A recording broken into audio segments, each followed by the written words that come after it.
Kamusta mga tropa? Welcome to my channel. Nagkaroon ng tagas yung CB boots ng Honda BRV namin. Sakit talaga ng Honda BRV to eh.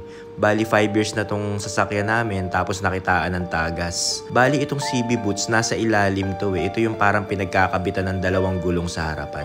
Isang paalala nga lang pala para sa katulad ko na mahilig mag-post sa group. Muntik na kasi kaming ma-scam ng mga budol na mekaniko. Bali nag-post kasi ako sa group dahil naghahanap ako ng CB boots at saka ng tripod bearing. Ito yung tripod bearing, bali ayos pa nga yan eh. Pero ang sinasabi ng mekaniko hindi na raw pwede. So gusto nila bumili ko, nasa 4,000 to 5,000 yan isang set ng tripod bearing.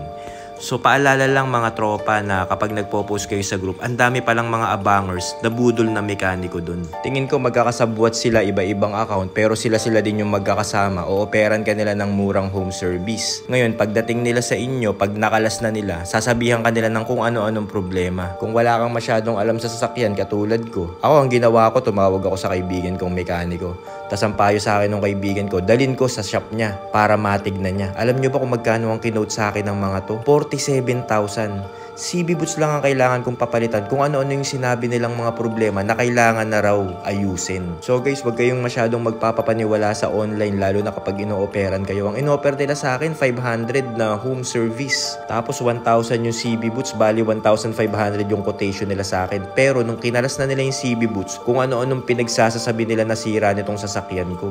Alam nyo guys, 5 years tong sasakyan ko, wala akong nararamdaman dito.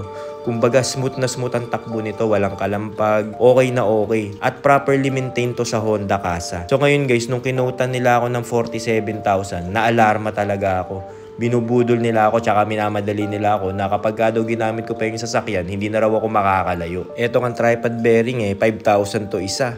Ang gusto nila palitan na to. Pero hindi pa to sira. Pwede pa tong tripod bearing na to nung pinatingnan ko sa NRS. Bali pinakancel ko to, sinabihan ko sila na pupunta ako sa kaibigan kong mekaniko. Pero actually dinala ko to sa NRS dito sa Silang Cavite. Pina-check up ko sa kanila yung sasakyan. Wala naman silang mga nakitang mga sira na tulad nung pinagsasabi ng mga mekaniko na yun. Bali eto guys yung CB boots ayan. So yan yung pinakapapalitan eh. So pag kinalas yan, nakabili na tayo ng bago. Yan kasi yung may tagas. So ito na nga yung kinalas sa NRS. Nung tinanong ko tong tripod bearing, chinek nung mekaniko, nakita nila ayos pa naman at intact pa naman yung tripod bearing. Hindi ko kailangan bumili ng bago. So isang matinding paalala lang mga tropa na huwag kayong basta-basta magtitiwala sa online dun sa mga budol na yun.